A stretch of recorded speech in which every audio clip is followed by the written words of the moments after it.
ओम शांति। 1 अक्टूबर 2022 के ईश्वरीय महावाक्य। पहले सुनते हैं मुरली के मुख्य पॉइंट्स। बाबा ने कहा, उच्च पद पाने के लिए हर एक बच्चे को इंडिपेंडेंट पुरुषार्थ करना है। जो होशियार स्टूडेंट हैं उनका रिगार्ड रखना है। बाबा भी रिगार्ड रखते हैं ना, तो फॉलो फादर करना चाहिए। अभी 16 कला संपूर्ण तो कोई बना नहीं है, कोई ना कोई भूल सबसे होती रहती है। इसलिए अपने को मियाँ मिठू नहीं समझना। बुद्धि में रहे, जैसा कर्म मैं करूँगा मुझे देख सब करेंगे। वर्षा मिलना है शिव बाबा से ब्रह्मा द्वारा, तो पहले ब्रह्मा कुमार कुमारी बनना पड़े। बाप का बनकर फिर कभी विकार में नहीं जा सकते, नहीं तो क्रिमिनल असोल्ट हो जाए। ऐसा भी नहीं कि दोनों को अलग अलग रहना है, नहीं, सिर्फ कंपेनियन होकर रहो। फिर बाबा ने कहा, बस एक मुझे याद करो, मैं ही सभी संबंधों की स्क्रीन हूँ। एक एक बात पर निश्चय होना चाहिए। अगर कोई बात में संशय आया तो राजाई पा न सके। तुम बच्चे रोज मुरली में नई नई बातें सुनते रहते हो, परंतु सुनते सुनते माया कईयों को थप्पड़ लगा देती है। रावण कम थोड़े ही है।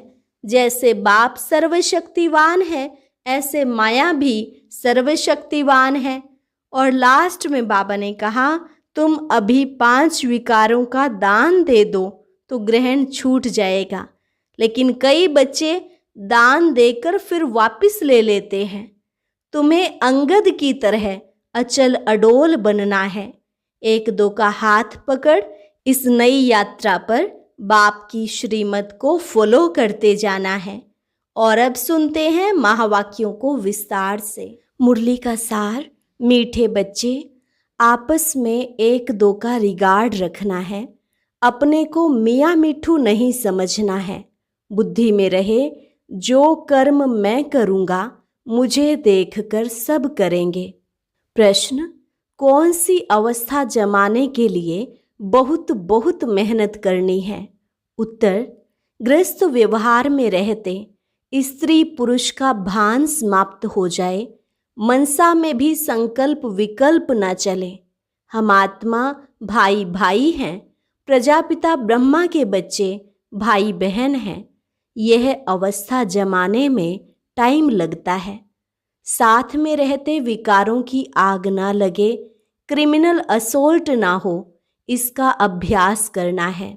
मात पिता जो सर्व संबंधों की स्क्रीन है, उसे याद करना है। गीत, बदल जाए दुनिया न बदलेंगे हम। ओम शांति। यह बच्चों की गारंटी व प्रतिज्ञा है। प्रतिज्ञा कोई मुख से नहीं की जाती है। जब बच्चे बाप को पहचान लेते हैं तो प्रतिज्ञा हो ही जाती है। हर एक इंडिपेंडेंट स्वतंत्र पुरुषार्थ करता है पद पाने के लिए। स्कूल में सब इंडिपेंडेंट पुरुषार्थ करते हैं कि हम उच्च पद पाए। यहाँ आत्मा पढ़ती है और परमात्मा पढ़ाने लिए जीव आत्मा बनते हैं और इनमें प्रवेश कर इनको ब्रह्मा को और ब्रह्मा मुख वंशावली को पढ़ाते हैं। स्वयं ब्रह्मा को मुख वंशावली नहीं कहेंगे, ब्राह्मण ब्रह्मा मुख वंशावली हैं। ब्रह्मा शिव की मुख वंशावली नहीं है। शिव बाबा तो आकर इनमें प्रवेश कर अपना बनाते हैं। यह भी क्रिएशन है। पहले ब्रह्मा को रचते हैं, विष्णु को नहीं रचते। गाया भी जाता है ब्रह्मा विष्णु और शंकर।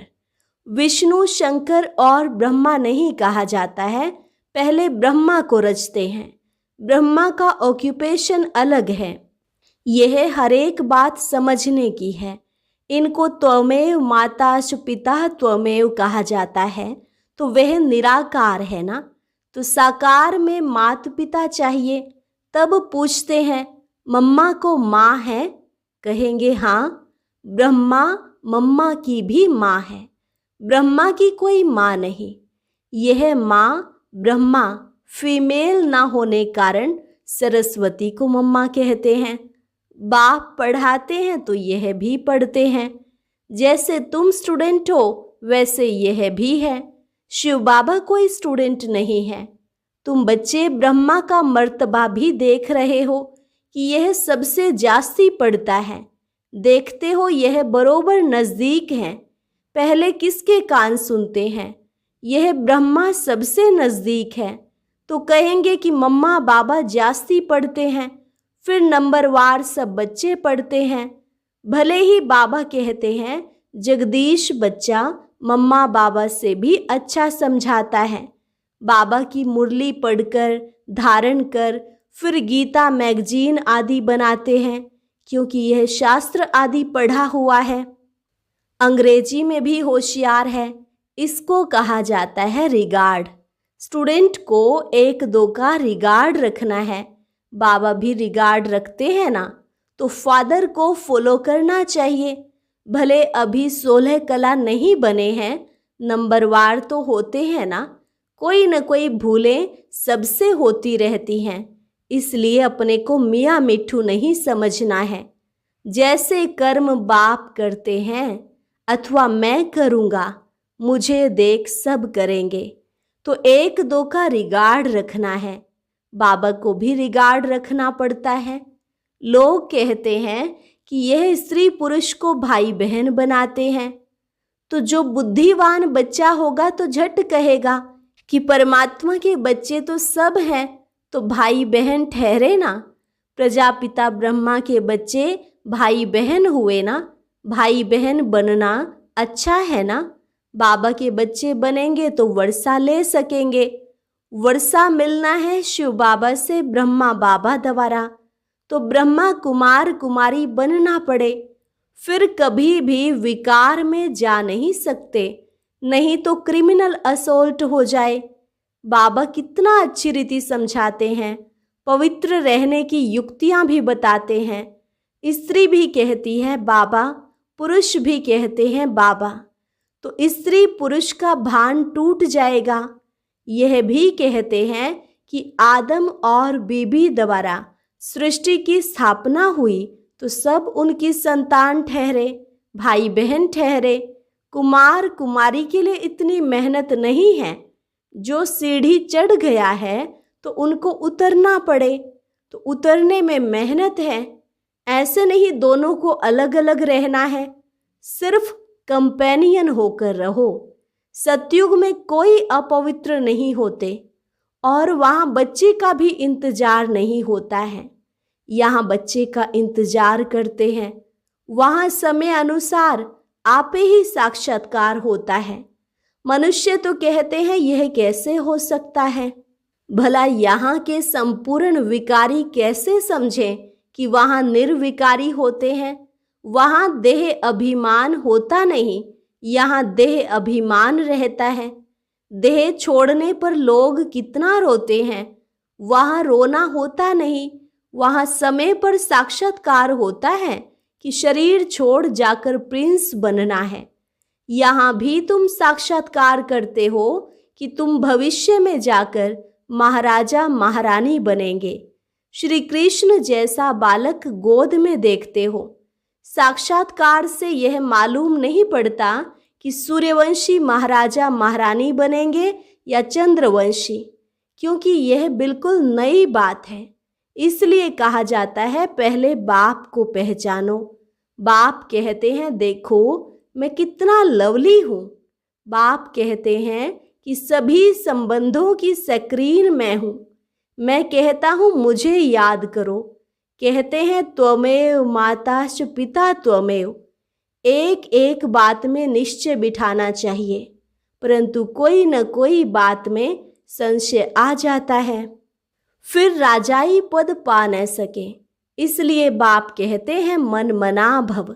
बाप को याद करो तो तुम आशिक ठहरे। यह है रूहानी आशिक माशूक। यह पक्का करना चाहिए कि हम आत्मा परमात्मा की आशिक हैं। श्री कृष्ण सबका माशूक हो न सके। श्री कृष्ण को सब नहीं याद करते हैं। यह बाप कहते हैं मन मना भव। अब मेरे पास आना है, नाटक पूरा होना है, घर जाना है। तो घर जरूर याद आएगा। हर एक बात की समझानी मुरली में मिलती रहती है। बच्चे मुरली नोट नहीं करते, फिर वही बातें बाबा से पूछते रहते हैं। मुख्य बात है आशिक और माशूक की। सभी भगत आशिक हैं क्योंकि परमात्मा को याद करते हैं। कहते मेरा तो एक, दूसरा ना कोई। तुम बच्चे इस समय सब नई नई बातें सुनते हो, परंतु सुनते सुनते माया थप्पड़ लगा देती है। रावण कम थोड़े ही है। बाप सर्वशक्तिमान है, माया भी सर्वशक्तिमान है। आधा कल्प माया का राज्य चलता है। अब बाप कहते हैं 5 विकारों का दान दे दो तो ग्रहण छूटे। फिर भी एकदम छूटता नहीं है। कई दान देकर फिर वापस ले लेते हैं। यह पैसों की बात नहीं, विकारों की बात है। साधु सन्यासी पैसे के लिए कहते हैं कि दान देकर वापस नहीं लेना चाहिए, क्योंकि इसमें उनकी कमाई है। कई मनुष्य फिर सन्यासियों के पास जाकर कहते हैं बच्चा चाहिए। कहेंगे हमारी आशीर्वाद से हो जाएगा। अगर बच्चा हो गया तो कहेंगे हमने दिया, मर गया तो कहेंगे भावी। अगर एक का कुछ काम हो गया तो बहुतों का विश्वास बैठ जाता है। ऐसे उन्हों की वृद्धि होती है। एक तरफ अपनी महिमा करते, दूसरे तरफ भावी कहते हैं।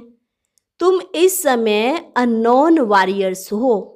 वे जो अननोन वॉरियर्स होते हैं उनका यादगार बनाते हैं और बड़े बड़े जाते हैं, कहते हैं सोल्जर्स पर फूल चढ़ाओ। अरे जिसका पता ही नहीं उनका यादगार कैसे बनेगा। अभी तुम अननोन हो, फिर तुम वेरी वेल नोन बनते हो। तुम्हारे मंदिर बनते हैं। अभी तुम गुप्त में ही राम राज्य स्थापन कर रहे हो। अच्छा मीठे मीठे बच्चे, सिकिलधे बच्चे बने हो ना। 5000 वर्ष के बाद मिले हो। किसी का गुम हुआ बच्चा मिल जाए तो माँ बाप को कितनी खुशी होगी। बच्चा भी बाबा बाबा कहता रहेगा। तो अभी विनाश होता है और तुम गुम हो जाते हो, अर्थात बाप से बिछुड़ जाते हो। फिर कल्प के बाद बाप से मिलते हो तो माँ बाप का कितना प्यार रहता है। आधा कल्प तुम सुख भोगते हो, फिर धीरे धीरे दुखी होते हो। सन्यासी कहते हैं ना सुख कागविष्टा समान है, वह भी विकार के लिए कहते हैं। गुरु नानक ने भी कहा मूत पलीती कपड़ धोए, तो कौन धोएगा। वह एक परमात्मा ही है जिसको कहते ही हैं एक ओंकार। सिख लोग यह गाते रहते हैं। इस ज्ञान में तुम बच्चों की बुद्धि बड़ी शुरुड सयानी चाहिए, क्योंकि आत्मा को जगाना होता है तो आत्मा भी शुरुड बनती है। कोई कोई तो बहुत अच्छे शुरुड बुद्धि हो जाते हैं। माताएं कन्याएं बहुत अच्छी खड़ी हो जाती हैं। नहीं तो माताएं बैठ पति को समझाएं, इसमें बड़ी हिम्मत और निर्भयता चाहिए। बाकी तो सब नरकवासी हैं, दुर्गति में हैं। वह तो भक्ति में खूब नाचते ताली बजाते रहते हैं, सदगति तो होती नहीं। तुम बच्चे सदगति में जाने के लिए बिल्कुल चुप रहते हो। नारद ने कहा मैं लक्ष्मी को वरूं। वास्तव में लक्ष्मी को वरने के लिए तुम पुरुषार्थ कर रहे हो। भगत तो वर ना सके। लक्ष्मी नारायण को कैसे राज्य मिला, कब मिला और वह अब कहाँ गए, यह सिर्फ तुम जानते हो। इसलिए तुम मंदिर में जाकर माथा नहीं टेकते हो। समझते हो कि हम ही लक्ष्मी नारायण बन रहे हैं। तुम्हारा माथा टेकना बंद हो गया है। वह कहते हैं यह नास्तिक है जो माथा नहीं टेकते। वास्तव में तुम ही आस्तिक हो, नंबरवार पुरुषार्थ अनुसार। वह तो नास्तिक हैं जो परमात्मा को नहीं जानते। अभी तुम धन के बने हो, फिर भी माया थप्पड़ लगा देती है तो ऑर्फन निधन के बन पड़ते हैं। भले ही बूढ़े हैं, परंतु माया उनको भी जवान बना देती है। माया के तूफान आते हैं तुम्हें एक दो का हाथ पकड़कर सहयोगी बन इस नई यात्रा पर बाप की श्रीमत पर चलते रहना है।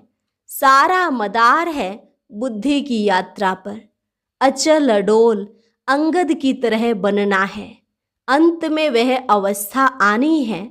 अच्छा, मीठे मीठे सिकिलधे बच्चों प्रति मात पिता बाप दादा का याद प्यार और गुड मॉर्निंग। रूहानी बाप की रूहानी बच्चों को नमस्ते। रूहानी बच्चों की रूहानी बाप दादा को नमस्ते नमस्ते, गुड मॉर्निंग। धारणा के लिए मुख्य सार। पहली पॉइंट, एक दो का हाथ पकड़ सहयोगी बन बाप की श्रीमत पर चलते रहना है। बाप जो सर्व संबंधों की सक्रीन है, उसे बड़े प्यार से याद करना है। दूसरी पॉइंट, जैसे बाप हर बच्चे को रिगार्ड देते हैं, ऐसे फॉलो करना है। अपने बड़ों को रिगार्ड जरूर देना है। वरदान, नथिंग न्यू के पाठ द्वारा विघ्नों को खेल समझकर पार करने वाले अनुभवी मूर्त भव। नथिंग न्यू के पाठ द्वारा विघ्नों को खेल समझकर पार करने वाले अनुभवी मूर्त भव। विघ्नों को देखकर घबराओ नहीं। मूर्ति बन रहे हो तो कुछ हैमर हथौड़े तो लगेंगे ही। हैमर से ही तो ठोक ठोक कर ठीक करते हैं। तो जितना आगे बढ़ेंगे उतना तूफान ज़्यादा क्रॉस करने पड़ेंगे। लेकिन आपके लिए यह तूफान तोहफा है अनुभवी बनने के लिए। इसलिए यह नहीं सोचो कि क्या सब विघ्नों के अनुभव मेरे पास ही आने हैं। नहीं, वेलकम करो, आओ। नथिंग न्यू का पाठ पक्का हो तो यह विघ्न खेल लगेंगे। स्लोगन, सत्यता की विशेषता हो तो आत्मा रूपी हीरे की चमक चारों ओर स्वतः फैलती है। सत्यता की विशेषता हो तो आत्मा रूपी हीरे की चमक चारों ओर स्वतः फैलती है। अभी है मातेश्वरी जी के अनमोल महावाक्य। अगर कोई ये प्रश्न पूछे कि यह जो अपने को इस संगम समय पर ईश्वरीय नॉलेज मिल रही है, वो फिर से अपने को सतयुग में मिलेगी? अब इस पर समझाया जाता है कि सतयुग में तो हम स्वयं ज्ञान स्वरूप हैं, देवताई प्रारब्ध भोग रहे हैं, वहाँ ज्ञान की लेन देन नहीं चलती। अब ज्ञान की जरूरत है अज्ञानियों को, परंतु वहाँ तो सब ज्ञान स्वरूप हैं।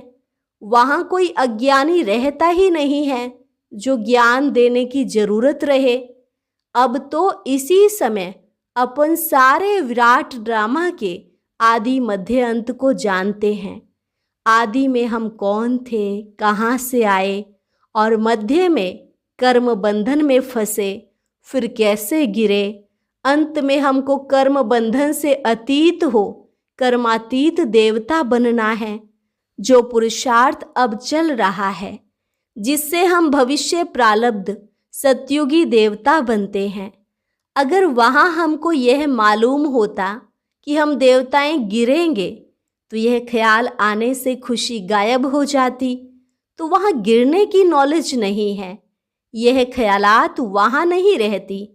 हमको इस नॉलेज द्वारा अब मालूम पड़ा है कि हमको चढ़ना है और सुख की जीवन बनानी है। फिर आधा कल्प के बाद अपनी प्रारब्ध भोग, फिर अपने आप को विस्मृत कर माया के वश होकर गिर जाते हैं। यह चढ़ना और गिरना अनादि बना बनाया खेल है। यह सारी नॉलेज अभी बुद्धि में है। यह नॉलेज सतयुग में नहीं रहती। कई मनुष्य ऐसे समझते हैं कि हम जो भी कुछ कर्म करते हैं, चाहे अच्छे चाहे बुरे कर्म करते हैं, उनका फल अवश्य मिलता है। जैसे कोई दान पुण्य करते हैं, यज्ञ हवन करते हैं, पाठ पूजा करते हैं, वो समझते हैं कि हमने ईश्वर के अर्थ जो भी दान किया वो परमात्मा के दरबार में दाखिल हो जाता है। जब हम मरेंगे तो वो फल अवश्य मिलेगा और हमारी मुक्ति हो जाएगी। परंतु यह तो हम जान चुके हैं कि इसे करने से कोई सदा काल के लिए फायदा नहीं होता। यह तो जैसे जैसे कर्म करेंगे उससे अल्पकाल क्षणभंगुर सुख की प्राप्ति अवश्य होती है, मगर जब तक यह प्रैक्टिकल जीवन सदा सुखी नहीं बनी है तब तक उसका रिटर्न नहीं मिल सकता। भले हम किससे भी पूछेंगे, यह जो भी तुम करते आए हो, यह करने से तुम्हें पूरा लाभ मिला है? तो यह सुनने से वो लाजवाब हो जाते हैं। अब परमात्मा के पास दाखिल हुआ या नहीं हुआ वो हमें क्या मालूम। जब तक अपनी प्रैक्टिकल जीवन में कर्म श्रेष्ठ नहीं बने हैं तब तक कितनी भी मेहनत करेंगे तो भी मुक्ति जीवन मुक्ति प्राप्त नहीं करेंगे।